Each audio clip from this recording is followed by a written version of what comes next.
Always happens when you least need it. It's something wrong. I hope to figure out the problem soon.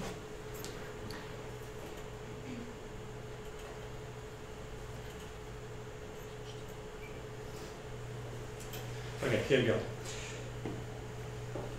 In her recent book, What is Cultural Translation, from 2017, Sarah Maitland approaches cultural translation from a few perspectives, with a few assumptions.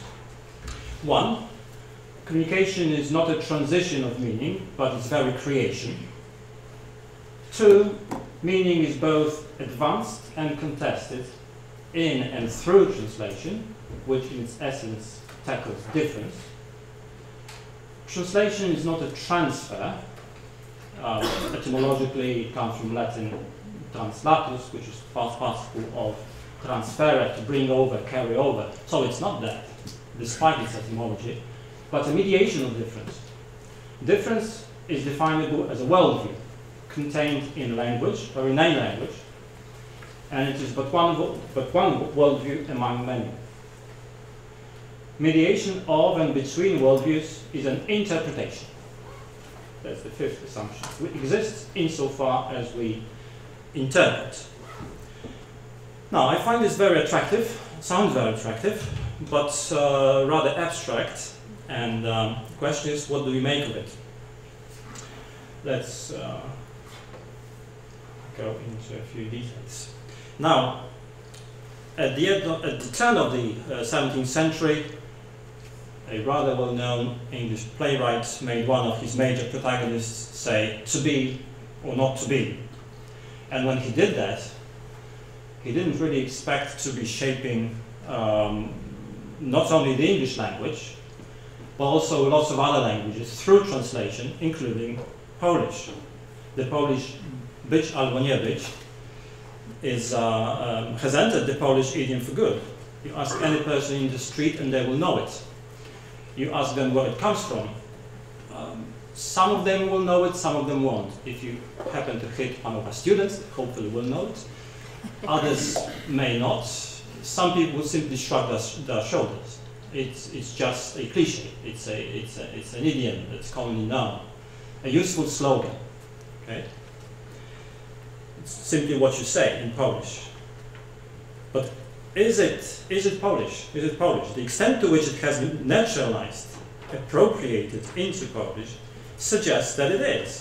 But of course we know that originally it isn't. It wasn't. Who's given it to us? Or rather, who's speaking through us when we use the expression? Is it Shakespeare? Is it Hamlet? Or any of the several Polish translators who have rendered the famous soliloquy in this way? Or, just maybe, all the translators collectively? Does this question still make sense, given the extent to which the expression has been entrenched and conventionalized in the Polish lexical system and its high frequency of usage?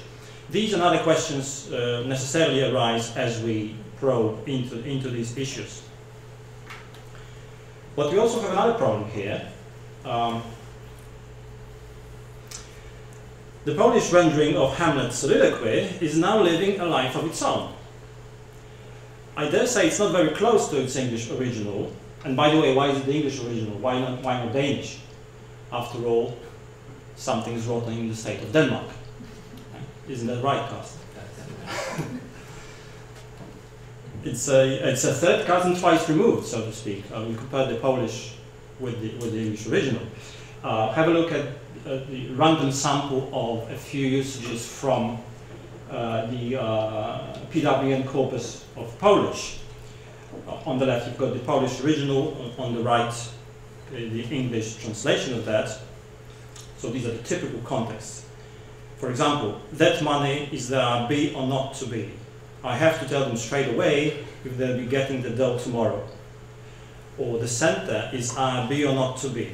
If they close the school, the city will be doomed to slow vegetation. Or the letters whose publication is to be or not to be of land banks, and so on and so forth. These contexts tend to disappear, to reappear. These are the most frequent and most readily recognizable contexts. one can easily see that the expression here means something like, it's a matter of life and death. It's a make it or break it situation. Depending on certain condition, we either make it or we have to withdraw, have to give up. Problem is, this is not what Hamlet is contemplating in his soliloquy. Just to remind us, to be or not to be, that is the question. Whether it is nobler in the mind to suffer the slings and arrows of outrageous fortune, or take arms against a sea of troubles, and by opposing end them, to die, to sleep no more, and by sleep to say we end the heartache, and the thousand natural shocks that flesh is heir to. So this is not about something that objectively renders one's situation good or bad, but about one's decision to either continue to live and endure an unbearable situation of some kind, or to confront it, to oppose it, and enter the sleep of death. So the Polish and the English diverge here. How did that change come about? Well, enter the translator. As far as I know, Hamlet's soliloquy has been translated into Polish 26 times by 24 translators. I may be wrong about specific numbers, but that's more or less the numbers we're talking about. This is because some translators would produce more than one version. In a way, that's nothing unusual. For example, the 16th century Polish poet, Jan Kochanowski, one of the founding fathers of the Polish language, would produce as many as about a dozen versions of a single verse of the Psalter that he translated. So of the 26 translations, 22 contain the wording być albo nie być, or similar with some minor variation. And not only does it reign supreme in terms of numbers, but it comes in the most popular translations, disseminated through publication and theatre. Yet, it departs from the original in that the conjunction albo, which means or, introduces an alternative that suggests either a possibility of choice or result, a consequence of something. So it's ambiguous, and that ambiguity plays a vital role here. In his soliloquy, Hamlet contemplates a choice, whereas the meaning of the Polish expression right now, in contemporary Polish, is resultative, as we've seen in these examples from the corpus. It means we will or will not make it, we will or will not survive, depending on a certain condition. Hamlet is in fact asking a question. In Polish questions, instead of albo, one would expect the conjunction czy, typical of questions, but without an obvious English counterpart. And indeed, the remaining 4 translations of the soliloquy do contain czy in various configurations. Czy not only introduces an interrogative sense, but unambiguously suggests the alternative of choice, not the alternative of consequence. And this way it seems to be closer to Shakespeare's original.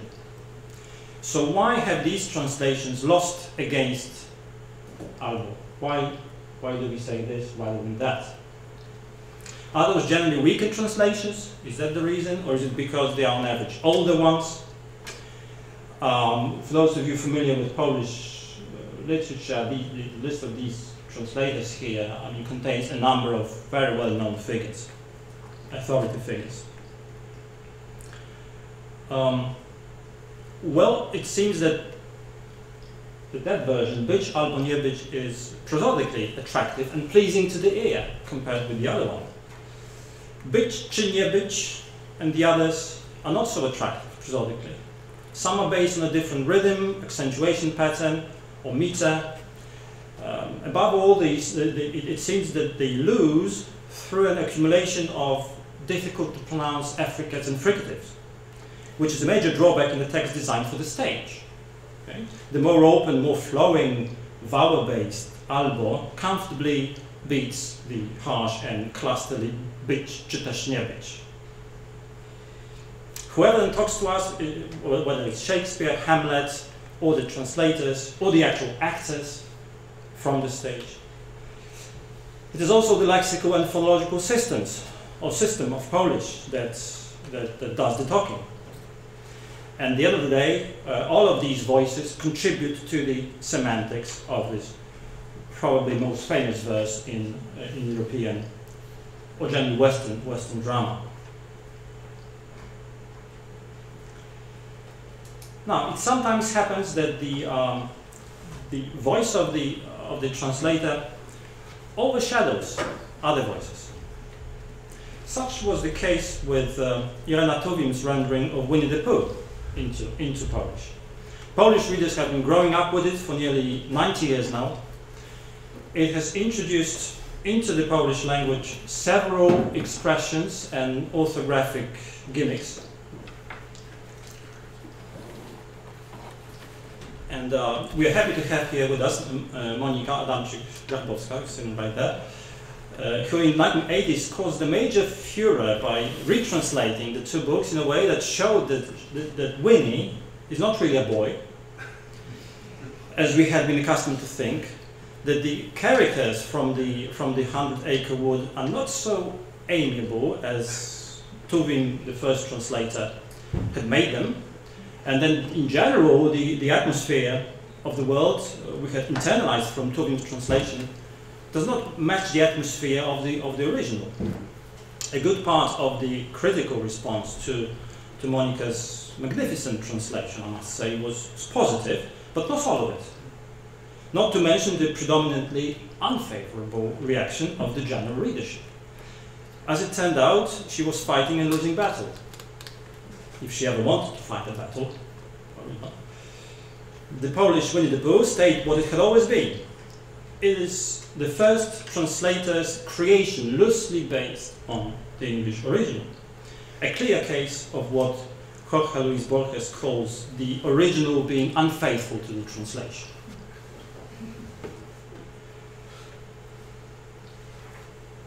Now, we also have cases, perhaps even more frequent ones, when a translator feels a need to retranslate something because that something simply exists and because they feel they can do it in a way that's different from the others.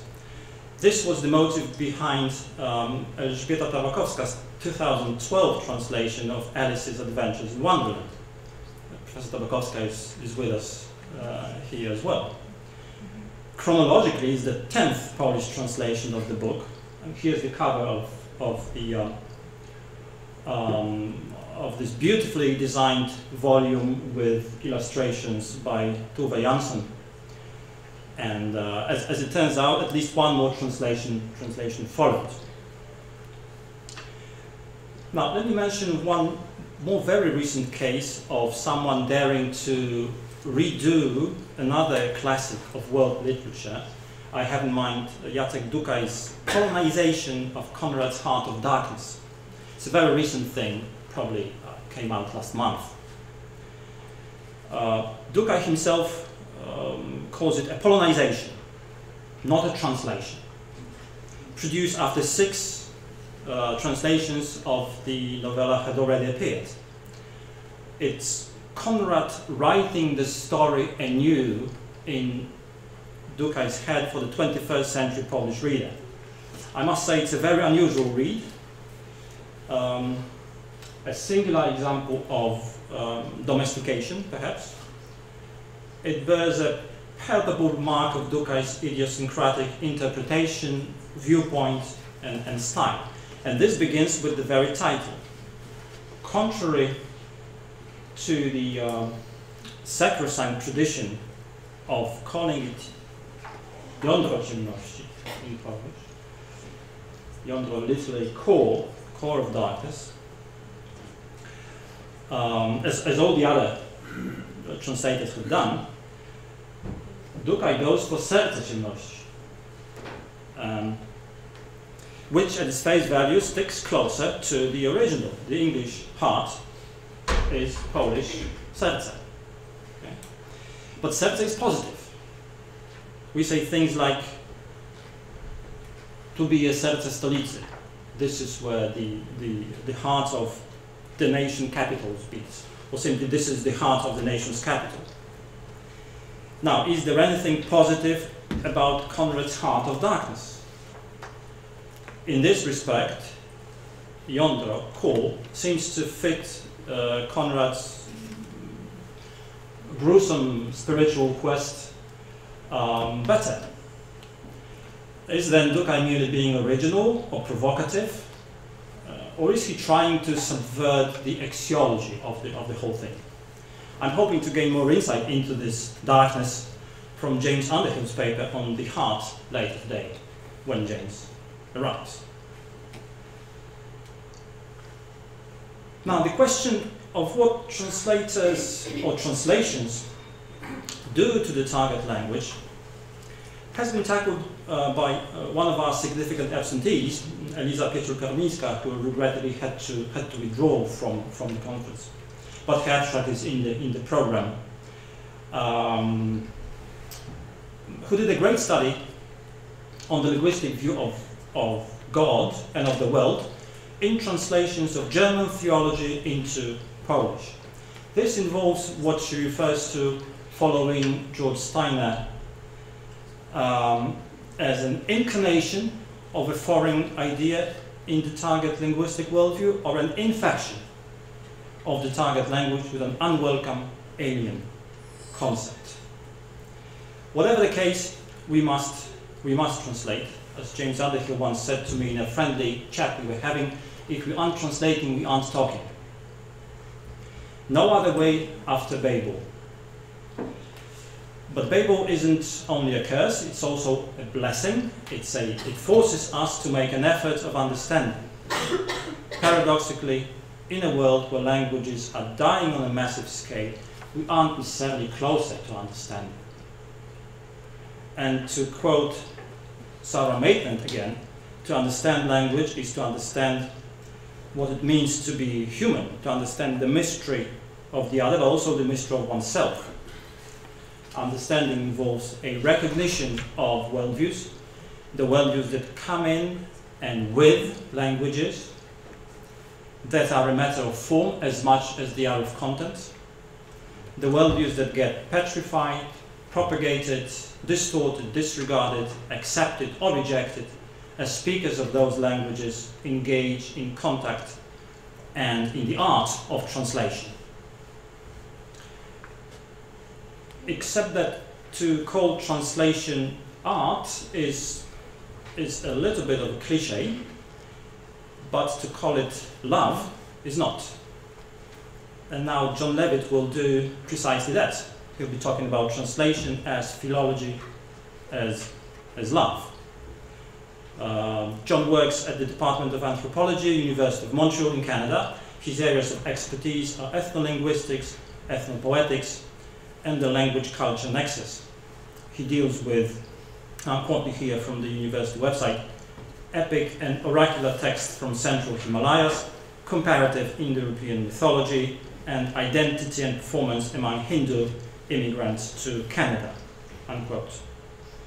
A review of John's book, Linguistic Relativities, has just been published in volume 29 of the Lublin-based journal, Ethnolinguistica. On the technical side, let me just remind you that the arrangement here is for each speaker to talk for 30 minutes, and then after 2 or 3 papers, we'll have a 30-minute session for discussion. John, the floor is yours.